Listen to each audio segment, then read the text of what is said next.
Hello, this is Christian Firefly Dragon, and thank you for joining. And today, I've been rewatching the Harry Potter series, and it's awesome, isn't it? Magic dueling, daily life, the Fred and George. You know, there's a lot to admire in it. But one thing I feel like is missing: a competent bad guy. And please, Voldemort is amazing. He's powerful. He successfully created 7 Horcruxes. He's deprived of human nature, really. And that's all great.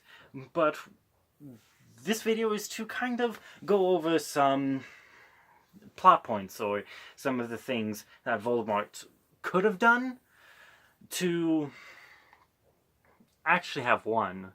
Now, the first off, the biggest one, and one of the ones that I actually kind of agree with Voldemort on, is Harry Potter is Voldemort. Now, there were multiple times where Harry Potter could have been killed easily by one of Voldemort's henchmen. Let's take the time that I'm going to be talking about the movies for a few reasons. One, it's easy to connect for me, it's easy to connect the visuals to what has actually been seen. So I'm going to describe visuals, describe what happened, and it's easier to equate that to the movies. But there's a point where Peter Pettigrew is about to revive Voldemort, and a statue is detaining Harry Potter by the neck, and Peter Pettigrew could have done anything from Cruciatus Curse, the Imperius Curse, Avada Kedavra. You know, the first two could have immobilized him long enough, possibly long enough for Voldemort to regain enough power. Peter Pettigrew could have disarmed Harry Potter of his wand so that the wand cores couldn't clash and prevent them from killing each other. So another time is near the end of the Half-Blood Prince. Snape, spoiler alert, Snape just killed Dumbledore, and Snape is leaving with Bellatrix Lestrange. They're near Hagrid's cottage because Bellatrix just lit that place on fire, and Harry Potter is emotionally throwing spells and gets knocked onto his back by Bellatrix. And Snape says, no, he's for the Dark Lord. Again, I agree with that sentiment. But Umbridge displayed a spell just a few movies before where I forget what it's Ensnaro? I don't know what the pronunciation is. I don't know what the spell is precisely. But it completely binded up a centaur. And, you know, it was fairly temporary. The centaur got out of it. But I'm pretty sure Bellatrix Lestrange could have similarly immobilized Harry Potter, took his wand, and taken them to the Dark Lord. Problem solved for Voldemort. Moving on, there's actually a Super Colin Brothers video that I love, where they have a theory that Voldemort's last Horcrux was supposed to be the Sword of Godric Gryffindor. I've actually talked with my siblings about what would be the best Horcrux a lot, and the Sword of Godric Gryffindor always tops my list, because if you can make it a Horcrux, and since it only takes in what makes it stronger, and even though it's dark magic, it doesn't say we aren't told that the Sword of Godric Gryffindor takes in good magic that makes it stronger, just magic that makes it stronger, and since a soul made a locket indestructible to spells, to basically anything besides the basilisk. Not basically anything, but it took basilisk's venom to destroy the amulet. Really powerful killing. You know, it just made things stronger, so it should make the Sword of Godric Gryffindor stronger, right? And due to the description of it, it sounds unbreakable. So bada bing, bada boom. You have an immortal being because of that Horcrux. Two of the other things that I've debated about would be a good Horcrux. One of them, I'm fairly certain, would not actually work. But if it can, it would make a pretty decent Horcrux too. A Dementor. You make a Dementor Horcrux. The problem with that is they are kind of soul-sucking, it seems. The description of them do kind of base it more off of emotions. Sirius says something along the lines of, they feed off of dark emotions. You have Harry, it affects you, not Sirius, Remus, I guess. Maybe both of them have the moments of describing the Dementors.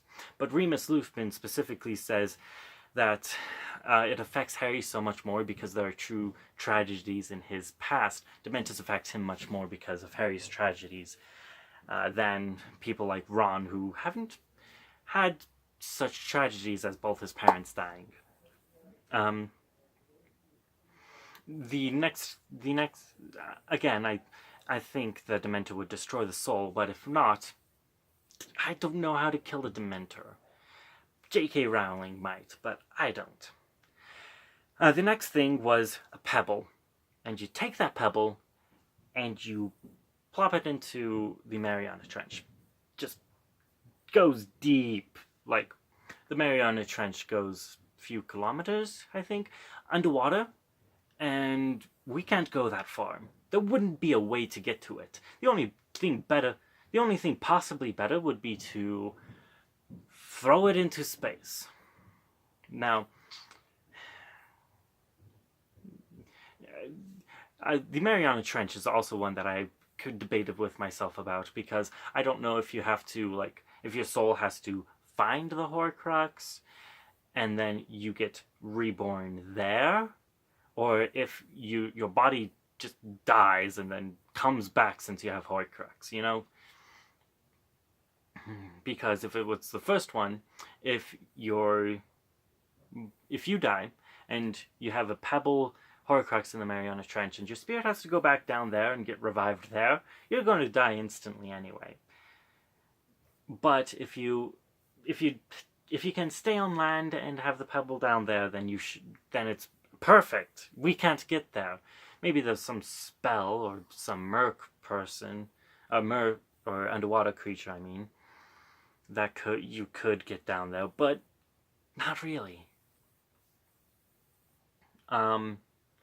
Super Carlin Brothers also pointed out in a few videos that if Voldemort would apparate, he would have won.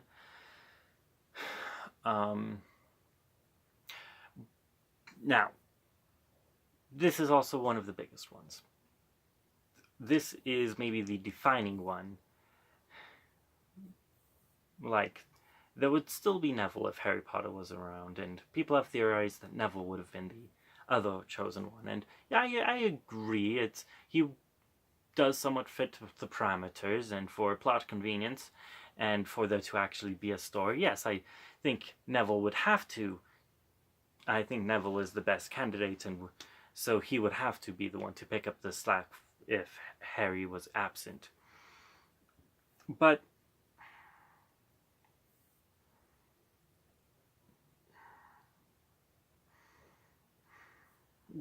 where I'm getting at is the night that Voldemort went and killed Harry's parents.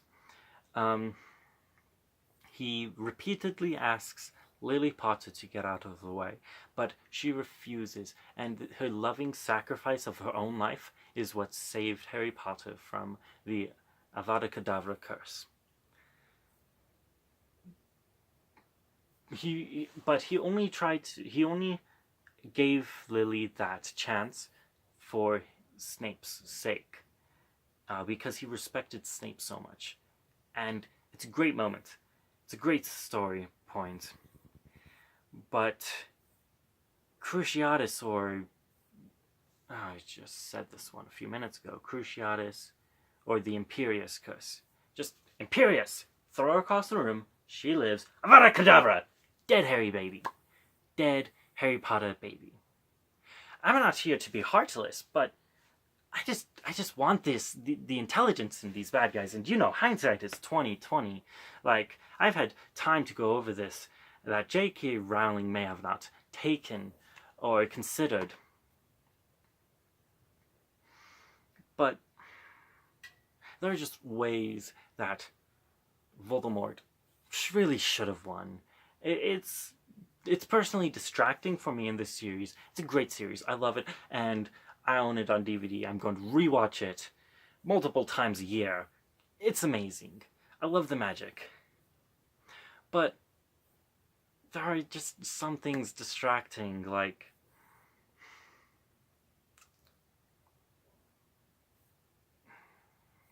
what I've said in this video.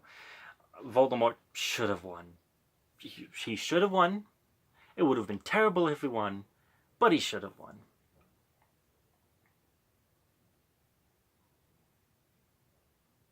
Anyway.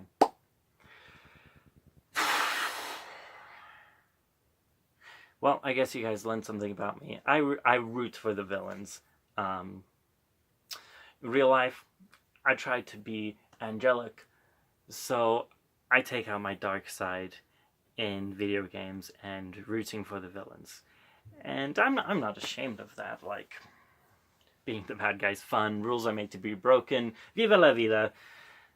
Viva la revolution. Well, but, you know, I've said this sentiment 20 times already. Voldemort should have won. I'm repeating it because it just bothers me that he was so stupid that he couldn't beat a baby. Whatever. But, you know, Harry Potter, in the end, I still love the series because even though Voldemort paves a way for Harry Potter, the Minister of Magic, Fudge, paves a way for Voldemort. So Harry Potter still has to work just as hard, maybe even harder, to take down Voldemort. And he wins because of teamwork, because of love, because he knows what he's fighting for, because he knows what he cares about, and he wins because he puts in the work to win. And yeah, it's a great series. Voldemort should have won, but I love Harry. And, you know, go ahead and leave in the comments how wrong you think I am. How Voldemort obviously should have lost because he did. And go ahead and put your thoughts in the comments. Like, what would make the best Horcrux? What else should Voldemort have done to beat Harry Potter? Why Harry earned or deserved to win?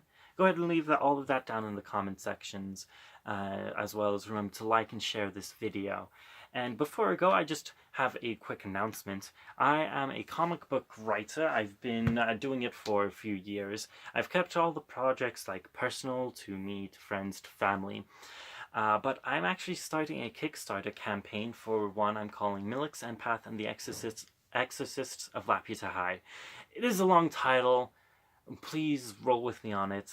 Maybe it's going to be a working title and I'll find a more precise, shortened title that's easy to remember, type in, blah, blah, blah. But I'm really proud with the work I have. The first chapter, I'm starting with the first chapter on Kickstarter. I hope to have the Kickstarter posted within the next couple months. You can learn more about it on firefaydragon.com. I'll also post information about it on my Instagram and probably also on my Twitter. And yeah, I'm really excited for this. So please go check it out on Kickstarter when I have it up. Go check out my website, Firefly Dragon, and remember to share the website, share the Kickstarter, share this video, just share a lot. I know I'm asking a lot, but share it so that we can get the word for the comic out there, have it be the most successful campaign, and so that I can start bringing you guys a lot more content, a lot in the form of comics, more videos, and stuff like that. Yeah, again, I'm excited. Thank you for watching. And until next video, this is Christian of 5 Dragon, signing out.